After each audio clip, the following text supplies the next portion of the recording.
It's a new political era here in the UK as we got into power the Labour Party and Keir Starmer being the new, UK Prime Minister, which is quite exciting for the British people. So many people are really excited about the fact that, power has been taken off the Conservative Party to the Labour Party. But the question is, how is this going to affect immigration? How is it going to affect immigrants like you and I? Now, listen to one of the most recent interview granted by Keir Starmer and listen to the response also the questions being asked around reducing net migration. Criticise the Conservatives for not setting a number, but you also haven't set a number. Do you want to guarantee to people that you will cut net migration every year? Yes, I want immigration to come down. It's far too high. The irony that guarantee here, that you will cut net migration every year?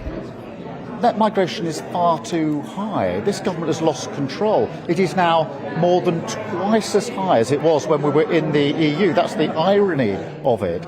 This Prime Minister is actually, for all his tough talk, is the most... Now, listening to the response, it shows that, the UK new Prime Minister actually doesn't have, concrete plan to reduce net migration. There are no strategies that they are actually planning to implement, aside from the fact that they're looking at making sure all businesses, all organizations in the UK employ Brits first before making an attempt to employ anyone outside the United Kingdom, which is quite exciting. I'm going to play the full video later in this video. You can just probably stick to the end or move towards the end of the video to watch the full interview.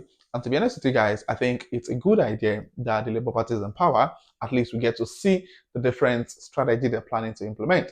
Now, for the Conservative Party, their strategy, they've implemented some of their strategies, and in addition to that, they're looking at bringing, immigration cap, which is being done by most of the developed countries already. Anyways, it used to be, a thing here in the UK too a couple of years ago. Now that the Labour Party is in power, the question is, what are the things that we should expect? There are so many things that will be happening in the next couple of months, especially with the fact that, if you listen to the UK Prime Minister's first speech yesterday, he made an announcement that it's time to work. Now, they're looking at making sure that every of the changes they will be implementing is far beyond them just saying them. They need to actually start implementing so many of them as quick as possible. And in my opinion, I think anything around immigration is probably not going to happen anytime soon, because the focus since yesterday has really been around the plans to make sure that they have an agreement with the countries that people are coming in from, so that anyone coming in from any of the EU countries will be deported back to the country. And I think that's one of the major reasons why most people voted for Labour Party. They're trying to stop the old Rwanda boat, agenda, trying to make sure that the government don't send people to Rwanda because they came into the country illegally. So the conversation really has majorly been around illegal immigration, and I think any changes might not happen on legal immigration anytime soon. I could be wrong. Something else might come up very soon. So, but yeah, finger crossed. Let's see what happens in the next couple of months. So yeah, Keir Starmer is now the new Prime Minister, and we're looking forward to so many changes. However, now let's listen to some of the things Keir Starmer has said during his campaign. What are the things he's planning to do to make some changes to immigration and policies? Conservatives have let immigration get out of control. We've got record numbers of people coming to this country, and they've now said they're going to have a visa cap. They've not said what the number is, so they've got a visa cap without a cap. We did have a visa cap before. Rishi Sunak argued to get rid of it, which they did in 2020, and now they're going back to it, but without a number. It is utter chaos. They've lost control, and that's why this election can't come soon enough, because I think the country is crying out to say, just end the chaos, let's insert some control, turn a page, and start to rebuild the country with Labour. And on immigration, we have to tackle the central issue, which is that we need a skills strategy in this country, so we don't have to have so many people arriving on work visas, and we have to hammer down on bad bosses who aren't complying with labour standards, and we would ban them from recruiting people from abroad. If you don't comply with our labour standards, you shouldn't be allowed to recruit from abroad. Criticise the Conservatives for not setting a number, but you also haven't set a number. Do you want to guarantee to people that you will cut net migration every year? Yes, I want immigration to come down. It's far too high. The irony that guarantee here, that you will cut net migration every year? net migration is far too high. This government has lost control. It is now more than twice as high as it was when we were in the EU. That's the irony of it.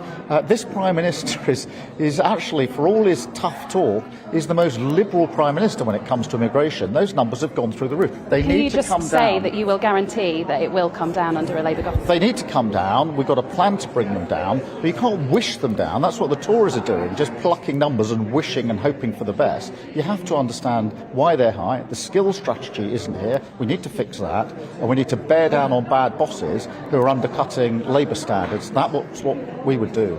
Okay. A tweet appeared on Diane Abbott's account. Some time ago, I think about a couple of 2 weeks ago, Kistama granted an interview, and he said something that, he said this to the Sun on Sunday. He said, "With my lips, I will bring immigration number down if you trust me with the keys to number 10, which the British people have trusted him with now. He now has the key to number 10.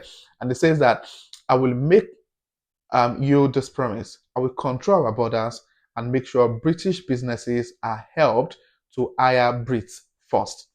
He said the 685,000 migration number has got to come down. Now, Sir Kestama said employers had become too reliant on workers from overseas and should always have a choice of recruiting a British worker first. So this is one of the things they're planning to do. So it means that going forward, there's going to be like not a law per se, but there's going to be an instruction or that will require organizations to first make an attempt to employ Brits before thinking of employing anyone from outside the UK. And in my opinion, I think that's not going to work in any way, because many of the jobs that are tagged shortage occupation jobs are jobs that require a certain level of skills or certification, and the British people are not willing to take those certification or build up those skills. That's the sincere truth.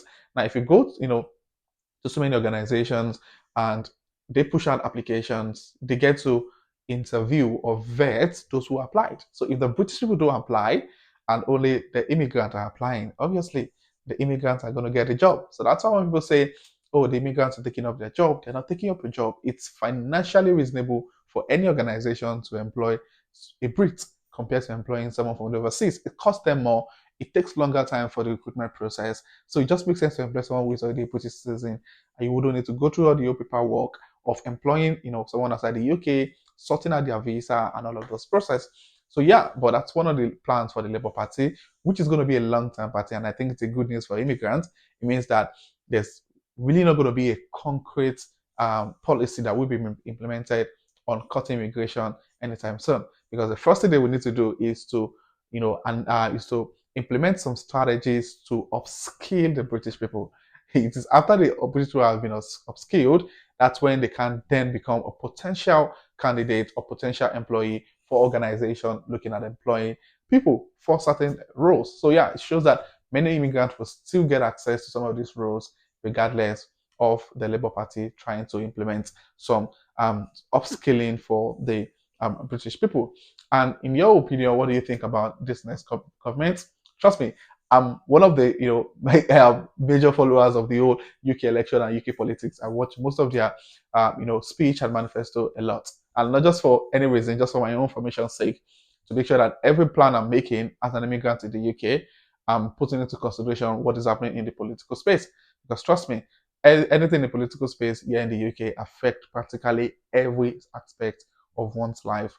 In as much as you're a resident here in the United Kingdom. Now, so these are some of the things that are really happening. What do you think about the Labour Party being in power? Do you think, for illegal immigrants, it's a good news for them? There's no more Rwanda boats or people being shipped to Rwanda. Therefore, legal immigrants it's also a good news, because trust me, there's not going to be any major changes to what is going to happen. But one of the things people have asked is, what about the policies being implemented by the Conservative Party? Will the Labour Party overturn those policies? That question is an answer that only one person can give a response to, which is the Prime Minister. So yeah, let's see what happens in the next couple of weeks, next couple of months. Let's see some of the things they're going to be coming up with in terms of, reducing net migration, making sure that, they reduce the number of work visa. And that's one of the things the new Prime Minister mentioned, is looking at making sure that there's a massive reduction in the number of work visa being issued by the Home Office. So yeah, that's our reality at the moment. Let's see what happens. The dependent visa, spousal visa, what are the changes that are going to happen in the next couple of months. Finger crossed, let's see what happens. And of course, I'm going to keep you guys updated as those information comes into light. I hope you find this video resourceful. If you do, please click on the like button. If you're coming across my channel for the first time, do also hit on the subscribe button to join the amazing growing family. And my returning subscribers, thank you guys for being here. I really do appreciate you guys. So this will be the end of this video, and I'll see you guys in my next video. Thank you.